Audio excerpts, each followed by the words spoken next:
What up, Pittsburgh Steelers fans? On today's episode of Steelers Touching Under, we are talking about Matthew Golden, wide receiver out of the Texas Longhorns. Alright, Pittsburgh Steelers fans, Matthew Golden, a guy that's moved from being like a third-round prospect, a day two prospect, into a first-rounder, had a really good end of the season for the Longhorns as well. I know, I watched it. Not everyone out there is a Longhorns fan. We're talking about him on today's show because some people even have him projected, like one of the draft dudes, Joey Marino, he has him projected as his top wide receiver actually in this draft. The guy can also do kick and punt returns. Really helpful player if the Steelers were to go out and get Matthew Golden. So let's talk about him. All right, now as I said, with the Texas Longhorns this year in the NFL, he's 24th right now on PFF's big board. He's a lot higher on other big boards. He is a 6-foot guy, 195 pounds, so he's got enough size. Young guy as well, so that's exciting. He'll be 22 by the time the season starts. That's fine, but that's pretty young in the NFL as well, so it's a good opportunity for Steelers to get younger at the position. Now, Matthew Golden actually kicked off his career at Houston before moving to Texas, so that's an interesting thing. He's also a guy that I find he plays well in the big moments, and that's something that's going to be hard. When we talk about the stats, it's going to be a hard thing necessarily to fully convey. I'm going to tell you a few things that you're not hearing from other people. But Matthew Golden does turn up in the big moments. There are times this year I'm like, Texas need a touchdown, and he's the one that goes out there and gets it. And so for me, that says a lot because I don't think the Steelers... George Pickens can make big plays when they need to. They need someone else that can do that. But George Pickens also has missed a couple of times on some of those big plays, or it feels forced to George Pickens. And that's the thing that I've loved about seeing Golden in the Longhorns offense, because sometimes you think it's going somewhere else. Sometimes you think it's going to like a Gunnar Helm or a Jaden Blue or a couple of their other different wide receivers that they've had. And instead it actually ends up being Matthew Golden that gets it. And he's slotted right in to the Longhorns offense this year. Did well with Manning and with Ewers at quarterback. So really like the versatility of him. He's also, his best game of the season was actually against Arizona State. If you look at a PFF grades perspective, it's the only one on the blue in front of the screen right now in the 80s. He had a key touchdown in that game, which basically won them the game and got them through the next week to Ohio State. So really good player. When we're going to talk about where he catches the football as well all over the field, it's pretty incredible what sort of player he could be in the NFL, and I think he can do a lot of stuff. Overall, he finished his college career with almost 67% catch percentage. That doesn't always increase in the NFL, so that's good to know. He had almost 2,000 yards across 3 years. He had 14.7 yard average per reception. That is up there. George Pickens had a bit higher, but George Pickens played at Georgia, and George Pickens, we can see what he can do, and he's a different type of wide receiver to what Matthew Golden is. George Pickens plays on the outside, plays those contested catches. Golden you can do a lot of different things with. He also finishes his college career with 22 touchdowns across 3 years, 9 of them last year, so he got better in a better offense against better competition. That's all good things. And overall, I think he had a really nice... This is why he's moved into the first round conversation.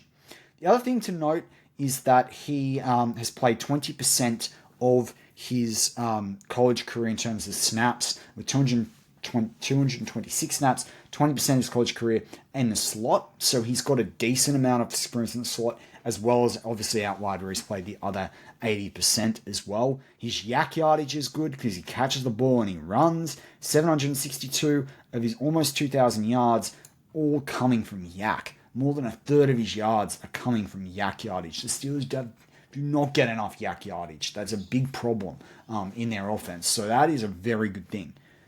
He has 14 drops. 14 drops in his college career. That is insane. That is less than it is a 10%, almost a 10% drop rate for him. But he doesn't get thrown the ball that often, and we'll talk about that. He gets thrown it more than some players, obviously, but he's not necessarily. When you look at some of the guys that are going to be going up against him for a first or second round selection, some of those guys have got a lot more balls.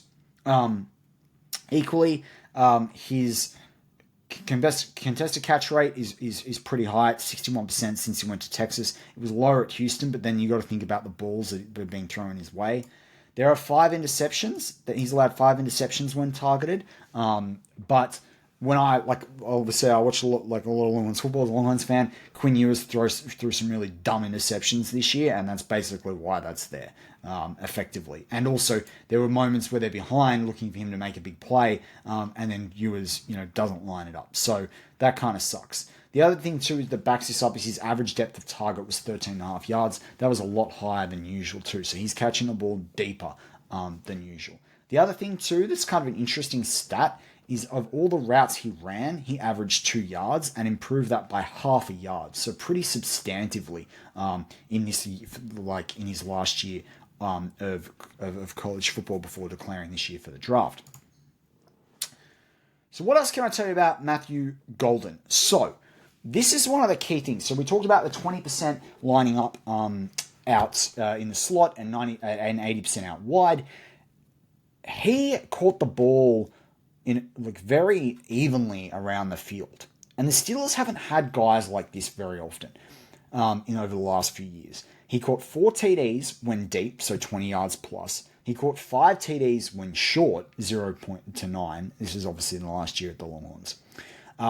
His reception percentage was almost 60% deep. It was over 65% medium or intermediate, that's 10 to 19 yards, and 73% short, so really, really, really good. As I said, very even. So over a quarter of his snaps were deep, 10% of snaps were behind the line of scrimmage where he didn't drop a ball, and actually had quite a bit of yardage there. 4.1 average behind the line of scrimmage isn't bad. That gets you halfway to your first down almost. Short, he 31.3%, medium 31.3%. His grade was the highest. His receiving grade was the highest when he was deep, but that's because also he scored some TDs there. He had a pretty high grade medium as well. Average yards per reception when deep was 33.7, so a whole 13.7 over the minimum threshold for a deep pass. Short, it was an average of 9.4, so you got to think about that. That's going to get you your first down as well. Like, he's a guy that really, really does make those plays. The interceptions, I talked about that when we were throwing the ball to make a play. 3 of them came on the medium passing side of things, which, again, I found kind of interesting. But Quinn Ewers threw some really average medium, really average passes into the medium area of the field that were intercepted. So there wasn't that too many of them that were too deep that were recepted, but it was where they were trying to make a big play and a big gain. First downs. I mean, the guy had this is really, really good numbers. The guy had 42 first downs that he helped this team with. 13 deep, 16 medium, 11 short. 11 short is pretty good when he was only targeted 26 times, right? Half of those times he's getting you a first down when he's targeted 0 to 9 yards. Getting a guy like Matthew Golden, if you go and get a decent mentor wide receiver in free agency, you set yourself up, and it also means that you can see how Pickens plays this year. And you can trade Pickens if you want to in the draft process. If you go trade up or you trade Pickens to even help move up, you go get Matthew Golden. Or let's say you can get Matthew Golden at 21, then you can trade Pickens if you want to. If you want to see and run the gauntlet with Pickens, you can. But you don't have to pay Pickens if you get Golden. You don't have to pay Pickens as much. His market falls. I think his market's already fallen in his behavior. But Matthew Golden here is definitely a guy that does a lot more around the field. So it's kind of interesting. Let's go drill a level deeper, and we look at where he's sort of lined up as well. Deep center, 4 from 6, 95.7 receiving grade, 1 TD. Intermediate center, 94.7, 10 from 14. Short center, 7 from 12, 1 TD. He catches TDs down the center of the field. He catches them on the left, he catches them on the right, short right, deep left, both 2 touchdowns, short left, 2 touchdowns. This is a guy with I know it's only 9 this year, and we're talking about this in a 1-year context, but a much more pro-level ready offense, I'm going to call it that. This is a guy that performs. His yak yardage too was pretty darn good in short, right? Well, I told you we had the yak yardage of 702 throughout the course of his career. But in this season that he had, I'm going to pull it up. I think he had 200 plus yak yards yeah, he had I had over 300 yak yards, sorry, and yeah, just over. And really, when you look at it, like 86 of those came when he was lined up in the short part, like short, so 0 to 9, a part of the field.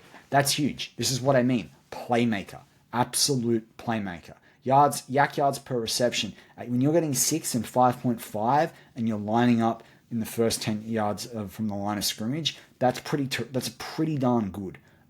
That's pretty darn good as a playmaker. And this is why, again, in the first round, you look at this. This is probably an easier way graphically to display what I've been talking you through.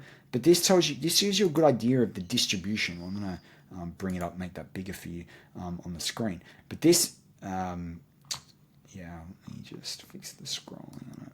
There we go. When you look at this gives you a really good perspective on it, right?